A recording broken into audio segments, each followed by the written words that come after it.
যে কোনো নির্বাচনের আগে উত্তপ্ত হয় কোচবিহার, উত্তপ্ত হয় দিনহাটা, আবার এই ২৬-এর বিধানসভার আগে কোচবিহারের তৃণমূল কর্মীকে খুনের চেষ্টার অভিযোগ উঠল।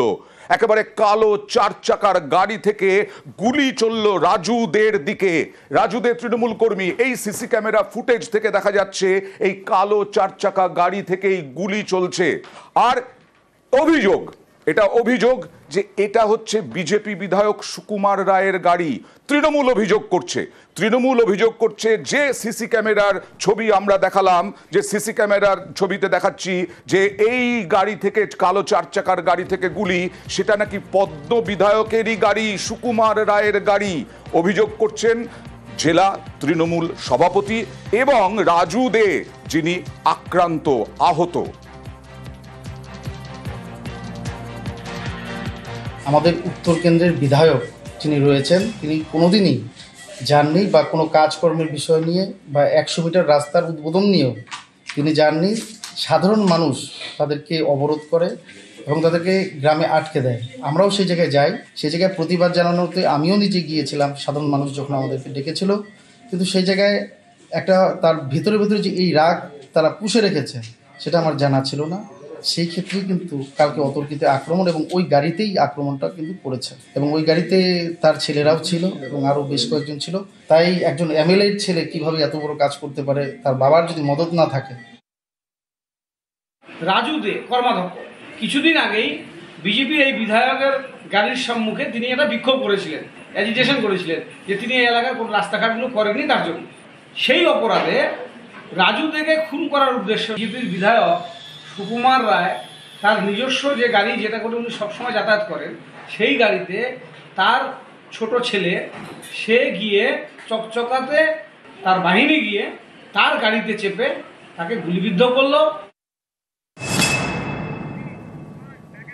সিসি ক্যামেরায় দেখা যাচ্ছে এই ৪ চাকা গাড়ি থেকেই গুলি চলল। কেন রাজু দেকে খুন করার চেষ্টা? কথা বলবো, প্রতিনিধি শুভঙ্করের কাছে যাব।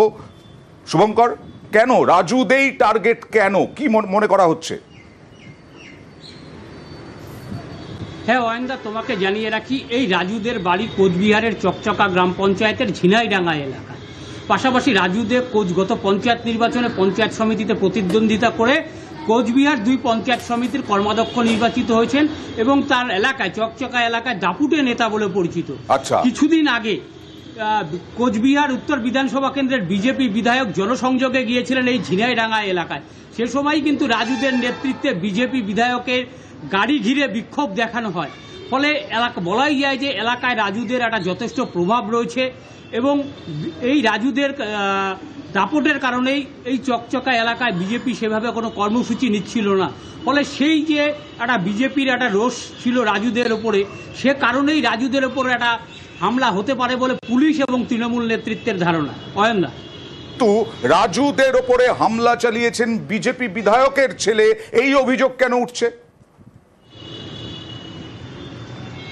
হ্যাঁ অয়নদা, তোমাকে যেটা জানিয়ে রাখি, গতকাল রাত ১১টা নাগাদ এই হামলার ঘটনা ঘটে এবং পুলিশ সিসিটিভি ফুটেজ দেখে যেটা জানতে পারে যে একটা কালো রঙের স্করপিও গাড়ি এই কাজে ব্যবহার করা হয়েছিল এবং ফোনের লোকেশন দেখে যেটা পুলিশের দাবি যে সেক্ষেত্রে কোচবিহার উত্তর বিধানসভা কেন্দ্রের বিজেপি বিধায়কের ছেলে সেই গাড়িতে ছিলেন এবং তার ফোন সেখানে ব্যবহার করা হয়েছিল।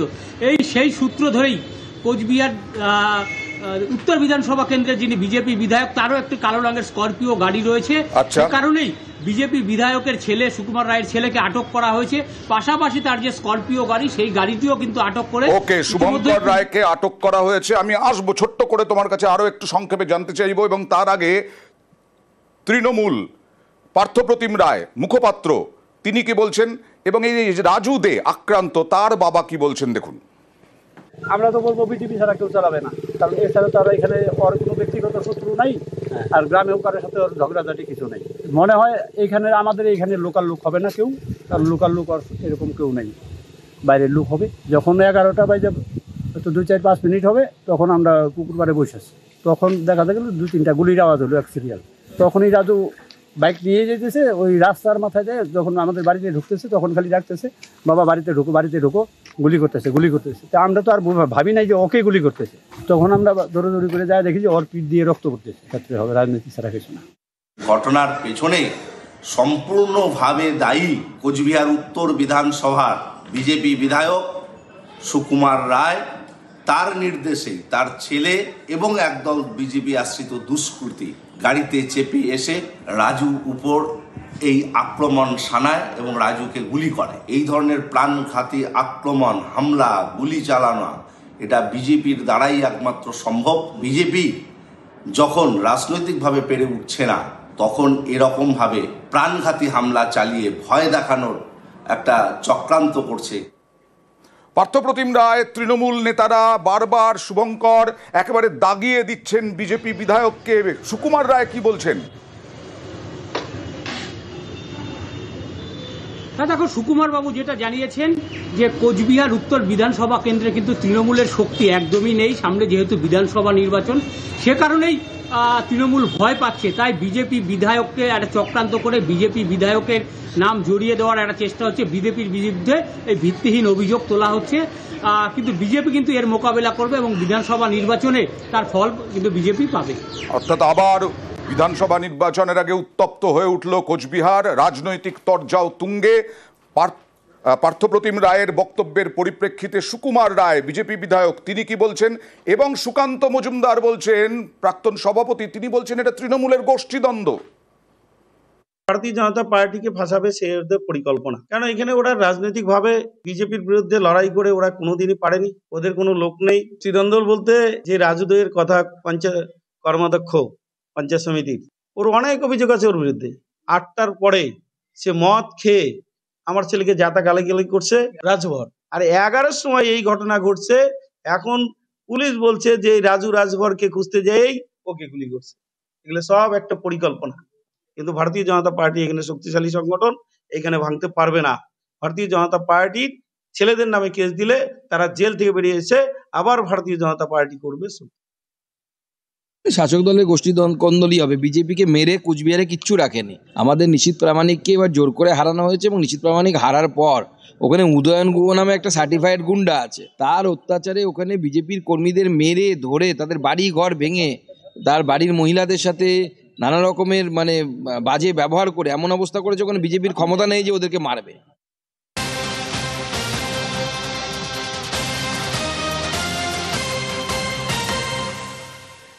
এবার আরেকটা ছবি দেখাই, খড়গপুরের ছবি। যে ছবি দেখে আঁতকে উঠেছিলেন অনেকেই, যে এইরকমভাবে বৃদ্ধ প্রতিবাদীকে তৃণমূলের এক নেতা তিনি মারধর করছেন, রং মাখিয়ে দিচ্ছেন। আজকে এই প্রতিবাদী অনিল দাস, তিনি হাইকোর্টে গেলেন, হাইকোর্টে মামলা করলেন। এই প্রতিবাদী যিনি মার খাচ্ছেন, একেবারে রাস্তায় ফেলে মারা হচ্ছে তাকে, হাইকোর্টে মামলা এই অনিল দাসের।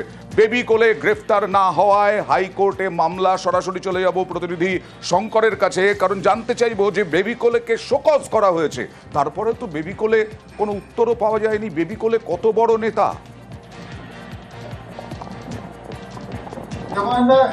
বেবিকলকে ইতিমধ্যে শোকজ করা হয়েছে, কিন্তু শোকজের যে উত্তর তিনি কিন্তু এখনো জেলা সভাপতি থেকে দেননি।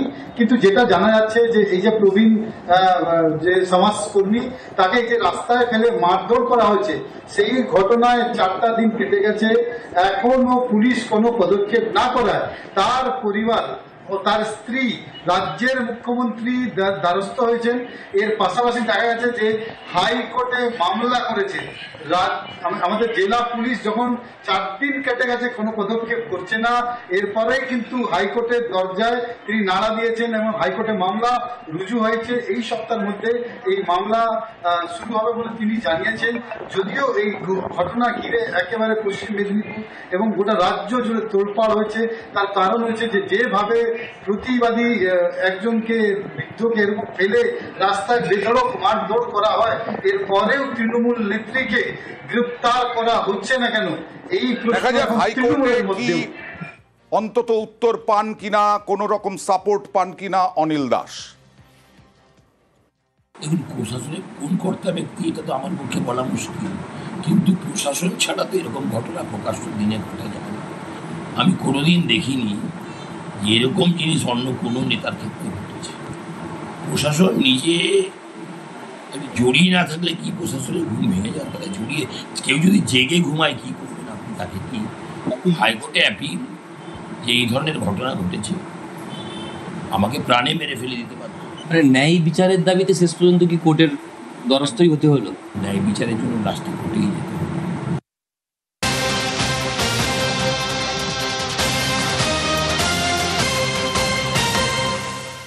কালীগঞ্জে যেতেই হচ্ছে, কারণ কালীগঞ্জেই তামান্না বোমাবাজির মধ্যে পড়ে মৃত্যু হয়েছিল। টার্গেট করে পরিকল্পিতভাবে বোমাবাজি করা হয়েছিল। তৃণমূল কর্মী সমর্থকদের বিরুদ্ধে অভিযোগ ছিল। আরও একজন গ্রেফতার হলো, আব্বুল কাশেম শেখ ওরফে ভুট্টোকে গ্রেফতার। 24 জনের মধ্যে এখনো পর্যন্ত 10 জন। 14 জন কোথায়? কথা বলবো প্রতিনিধি সমীরের সঙ্গে। সমীর, ঘটনার পর থেকে 24 জনের বিরুদ্ধে অভিযোগ দায়ের করেছিল তামান্না খাতুনের মা, কিন্তু সকলের পলাতক ছিল সেই সময়। প্রথমে একজনকে গ্রেপ্তার করা হয় এবং পরবর্তীকালে ধাপে ধাপে আরো 9 জনকে গ্রেপ্তার করা হয় এবং গতকালে আবুল কাসেম শেখকেও পুলিশ গ্রেপ্তার করে এবং পলাতক ছিল। বাকি 14 জন তারাও কিন্তু পলাতক, বাড়িতে কেউই নেই এবং এদের খোঁজে কিন্তু পুলিশ এখনো পর্যন্ত তল্লাশি চালিয়ে যাচ্ছে। বিভিন্ন জায়গায় তাদের যত আত্মীয় স্বজন রয়েছে সেখানে যেমন তল্লাশি চালানো হচ্ছে এবং এর পাশাপাশি যারা অভিযুক্ত গ্রেপ্তার হয়েছে তাদেরকে জিজ্ঞাসাবাদ করে তাদের খোঁজ জানানোর চেষ্টা করছে এবং সেই সব গোপন জায়গায় অভিযান চালানো হচ্ছে। কিন্তু এখনো পর্যন্ত বাকি 14 জনের হদিশ পুলিশ পায়নি। ইতিমধ্যে 10 জনের হদিশ পুলিশ পেয়েছিল এবং তাদেরকে গ্রেপ্তার করা হয়েছে এবং তাদেরকে আদালতে তোলা হয়েছে এবং বাকি 14 জনের খোঁজ তল্লাশি চালানো হচ্ছে। এর পাশাপাশি এই মুলান্দি গ্রামে কিন্তু সিসি ক্যামেরা লাগানো হয়েছে। আমি আসবো কারণ সিসি ক্যামেরা লাগানো হয়েছে, সেই ছবিও দেখাবো। তবে জানিয়ে রাখি দর্শকদেরকে যে তামান্নার পরিবার হাইকোর্টে গিয়েছে কেন 24 জনই এখনো গ্রেফতার নয়। আর যে কথা